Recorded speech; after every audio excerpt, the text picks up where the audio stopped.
Hello student, today I will teach you C language. C language is a middle-level procedure-oriented language. It is developed by Dennis Ritchie at AT&T Bell Laboratories in the year 1972 in USA. C level language को किसने लिखा है, क्या है ये, किसने बनाया है, कब बनाया है और कहाँ पर बनाया है। तो C लेवल लैंग्वेज एक middle level procedure oriented language है। इसको डेवलप किया है डेनिस रिची ने। कहाँ किया है, AT&T बेल लेबोरेटरीज़ में किया है। कब किया है, 1972 में किया है और USA में किया है। Its syntax is very easy to understand. The program written in C language are easy to maintain and modify. So now we will read about the features of C language. C language features is, first one is simple, machine independent, structure programming language, rich library, fast speed, recursion, pointer and extensible. Simple. Simple means C is a simple language in the sense that it provides a structured approach, the rich set of library function, data types, etc. मतलब कि C language एक simple language है और इसमें क्या provide किया गया है, स्ट्रक्चर अप्रोच प्रोवाइड किया गया है जिसमें हम एक लाइब्रेरी फंक्शन यूज़ कर सकते हैं, डेटा टाइप यूज़ करते हैं and etc. And the second one is machine independent. So unlike assembly language, C program can be executed on different machine with some machine specific changes. मतलब ये एक machine independent है और जब हम assembly language लिखते थे तो उसको हम लिखते कहीं और थे और एग्जीक्यूट कहीं और कराते थे. But in C language there is no types of problem. Structure programming language. C language is a structure programming language in the sense that we can break the program into a part using a function. हम एक बड़े programme को एक छोटे function में break कर सकते हैं and that is known as modular program. And the next one is rich library. Rich library means C provides a lots of inbuilt function that make the development fast. After that, fast speed. The compilation and execution time of C language is fast since there are lesser inbuilt function. And recursion. Recursion means we can call the function within the function. अगर हमको किसी function को call करना है तो हम उस function के अंदर भी कॉल कर सकते हैं. तो that is known as recursion. And the pointer is used for memory, structure, function, array etcetera. Extensible means it can easily adopt a new feature. कोई न्यू फीचर्स आता है तो सी लैंग्वेज हमारी उसको ईजली अडॉप्ट कर सकती है. इसके बाद हम लोग पढ़ते हैं कि सी लैंग्वेज में क्या क्या यूज़ होता है. तो the first type is data types.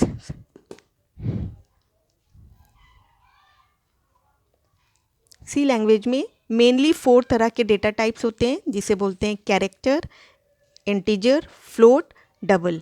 इनकी स्टोरेज कैपेसिटी होती है कैरेक्टर की 1 बाइट, इंटीजर की 2 बाइट, फ्लोट की होती है 4 byte and double is 8 bite.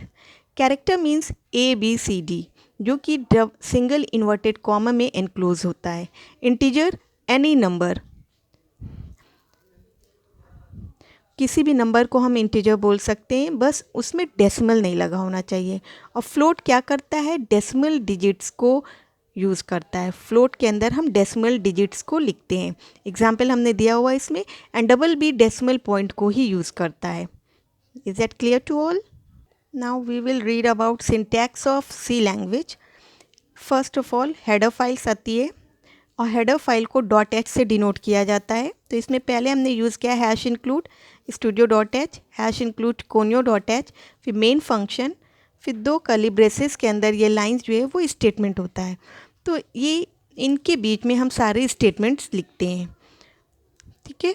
तो इसमें ये जो हमारे हेडर फाइल है हैश इंक्लूड studio.h, तो इसका फुल फॉर्म होता है standard input output. .h means header file. Conio console input output .h means header file. And after that ये हमारी सिंटैक्स होता है कि सी लैंग्वेज की प्रोग्रामिंग में हम कैसे लिखेंगे. इसमें कुछ इनपुट एंड आउटपुट फंक्शंस होते हैं. जैसे इनपुट मीन्स होता है रीड करने के लिए जो हम यूज़ करते हैं और आउटपुट मतलब होता है राइट करने के लिए किसी भी कैरेक्टर को, रिज़ल्ट को या फिर आउटपुट देखने के लिए जो फंक्शन हम यूज़ करते हैं उस फंक्शन को प्रिंटफ बोलते हैं। और किसी भी कैरेक्टर को रीड करने के लिए या कोई वैल्यू असाइन करने के लिए हम यूज़ करते हैं फंक्शन को, तो उसको स्कैनफ बोलते हैं। और ये एक केस सेंसिटिव लैंग्वेज है, तो इसमें हमको हमेशा कैपिटल लेटर और स्मॉल लेटर में ये डिफरेंस समझता है, तो हमको हमेशा स्मॉल लेटर में ही सारी टाइपिंग करनी होती है। अब इसके आगे हम लोग पढ़ते हैं ऑपरेटर्स के बारे में। सी लैंग्वेज में ऑपरेटर्स कितने टाइप्स के होते हैं? Arithmetic operator, relational operator, logical operator, and this one is assignment operator, increment and decrement operator. Arithmetic operator plus, minus, division, multiplication and modulus, all these are arithmetic operator. Modulus, ये इसको modulus बोलते हैं। Modulus का काम होता है reminder को display करना। जब हम लोग कोई भी नंबर डिवाइड करते हैं और जब रिमाइंडर बचता है तो उसको ये मॉड्यूलस डिस्प्ले करता है। रिलेशनल ऑपरेटर क्या करता है? दो नंबर्स के बीच रिलेशन बताता है। Less than, greater than, equal to, less than equal to, not equal to, equal to. Logical operator क्या कर रहे हैं? एंड और नॉट। लॉजिकल ऑपरेटर हमारे होते हैं एंड,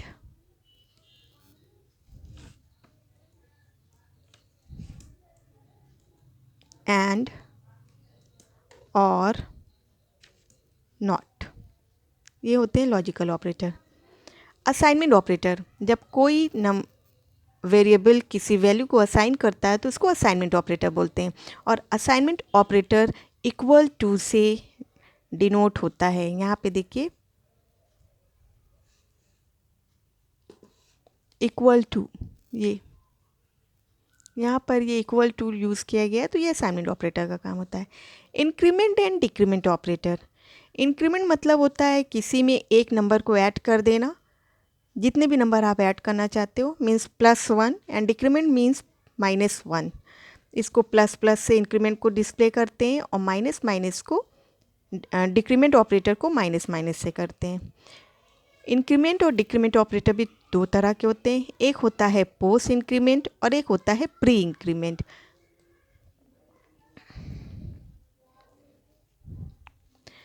पोस्ट का यूज़ होता है i प्लस प्लस, और प्री में क्या होता है? प्लस प्लस आई।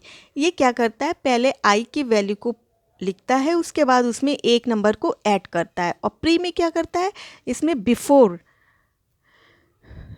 आउटपुट, ये पहले से ही उसमें उस वैल्यू को ऐड कर लेता है। तो ये डिफरेंस होता है पोस्ट और प्री में। और इसी तरह माइनस माइनस का भी काम होता है। तो ये थी हमारी थोड़ी सी introduction of C language. Now I will tell you about programming.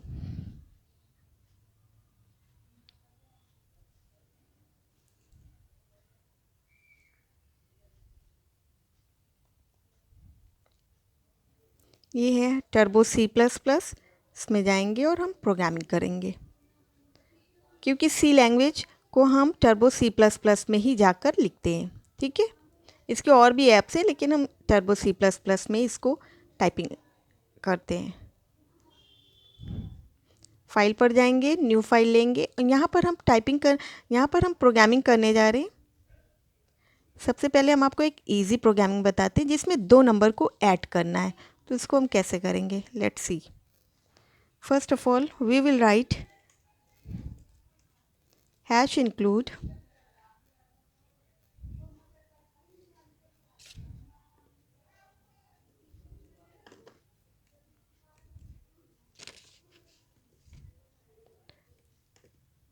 studio.h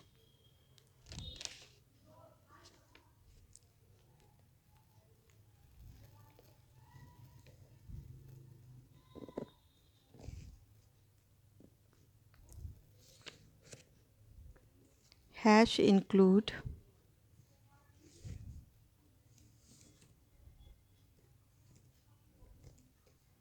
conio.h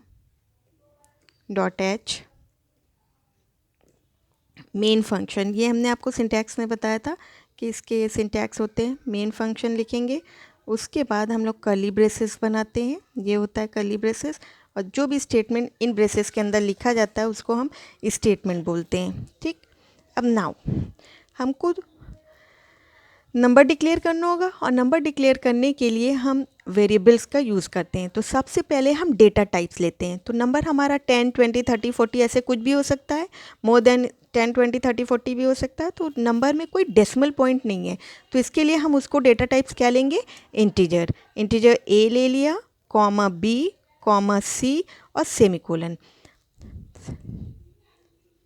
सी की जगह पे हम लेते हैं सम, फिर लगाते हैं सेमीकोलन। ए और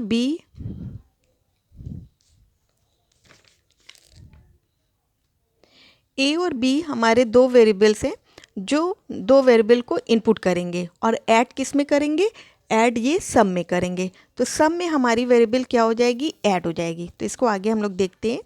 सबसे पहले हम करते हैं print F.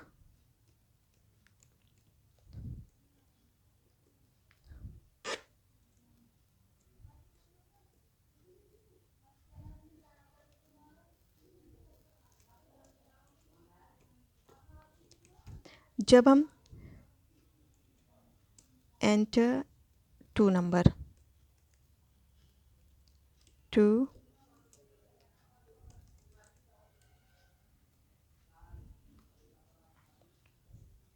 Enter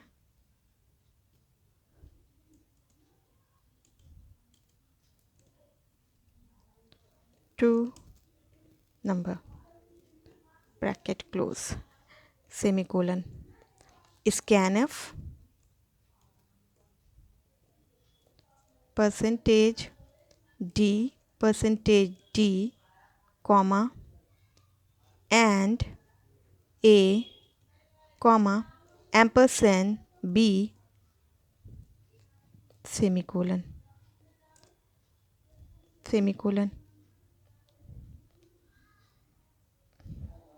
Now sum is equal to a plus b semicolon. Now we will give the output printf. Now student, let's see. Here I am giving scanf %d and a and b. यहाँ पर हमने क्योंकि दो number एक a में लिया है एक b में लिया है, इसलिए यहाँ पे हम a और b को रीड करा रहे हैं। फिर टोटल हम किस में देंगे, सम में देंगे। तो सम इज इक्वल टू हमने क्या लिख दिया, a प्लस b। अब हमको आउटपुट देखना है, तो आउटपुट देखने के लिए हम प्रिंट एफ लिख देंगे। Print F the sum of two number is %d, यहाँ पे डाल दिया। %d जो होता है वो इंटीजर को डिनोट करता है। अगर हम कैरेक्टर लेते हैं तो यहाँ पे हम %c लिखेंगे। If we will take float तो we will write here %f। और क्योंकि हमारा प्रिंट एफ रिजल्ट किस में आ रहा है, सम में आ रहा है, इसलिए यहाँ पर क्या डाल दिया है, सम डाल दिया। उसके बाद गेट सी है जो प्रोग्रामिंग क्लोज कर दी। अब हम इस प्रोग्रामिंग को रन करके देखेंगे। तो रन करके देखने के लिए क्या करेंगे, यहाँ पर लिखा हुआ है रन, ठीक है, इस पर जाएंगे या फिर शॉर्टकट की कंट्रोल F9 क्लिक करेंगे, रन पर क्लिक करेंगे।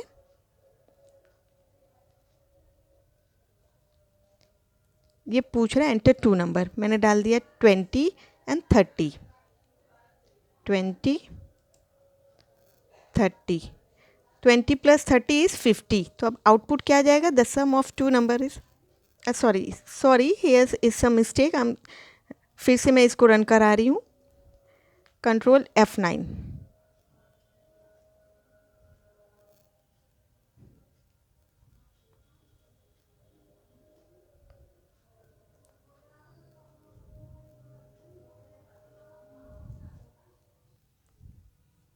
हम फिर से रन कराते हैं।